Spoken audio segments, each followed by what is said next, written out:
اپنی نوعیت کی پہلی بین الاقوامی کانفرنس کہ اس میں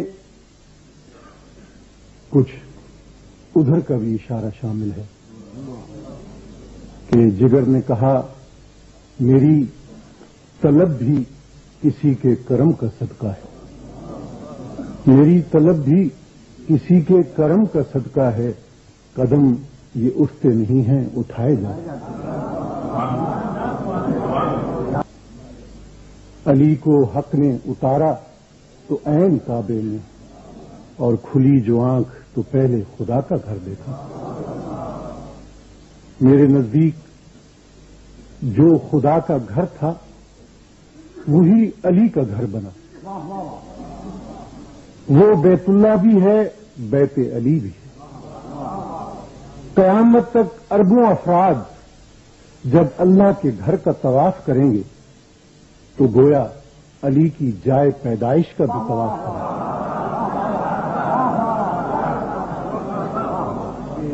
ایک پیشرو مقرر نے کہا کہ دو مکاتب فکر ہیں، ایک مکتب فکر آپ کو علیہ السلام کہتا ہے، دوسرا کرم اللہ وجہہ کہتا ہے۔ میں کہتا ہوں کہ وہ ایک تیسرے مکتب فکر کا تذکرہ کرنا بھول۔ تیسرا مکتب فکر وہ ہے، اور جس میں میں بھی شامل ہوں، کہ جو انہیں علیہ السلام بھی کہتا ہے اور کرم اللہ وجہہ بھی کہتا ہے۔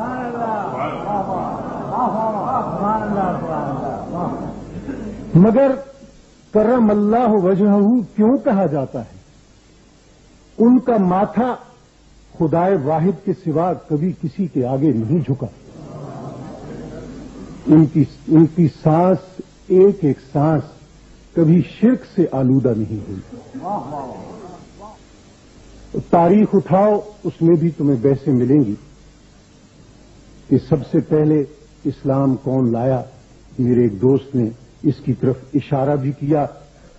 اکثر علماء یہی لکھتے ہیں کہ خواتین میں حضرت خدیجہ سب سے پہلے ایمان لائیں، مردوں میں سب سے پہلے حضرت ابو بکر صدیق، غلاموں میں سب سے پہلے حضرت زید، اور بچوں میں سب سے پہلے حضرت علی۔ مگر میں کہتا ہوں کہ علی کے باب میں یہ انصاف نہیں۔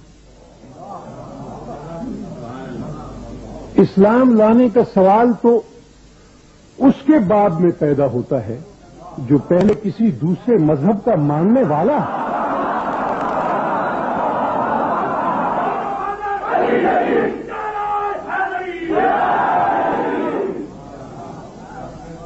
جو پہلے دن ہی سے مسلمان ہو، جس نے کعبے میں جنم لیا ہو، آغوش رسالت میں پرورش پائی ہو، اس کے اسلام لانے کا سوال ہی کہاں پیدا ہوتا ہے؟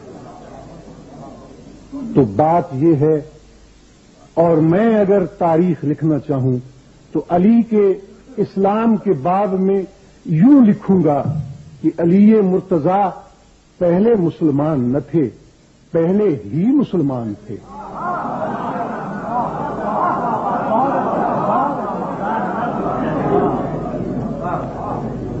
اور مورخوں اور تذکرہ نگاروں کی بھی کیا بات کروں،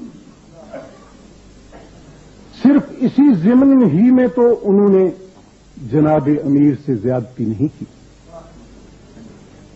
بنو امیہ کی تھیلیوں کے منہ کھلے، اور ایسے لوگوں کی ایک کرایہ دار فوج تیار ہوئی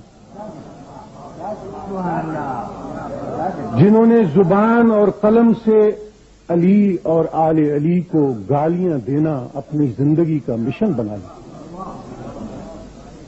تو انہوں نے کس کس پہلو میں آپ سے زیادتی نہیں؟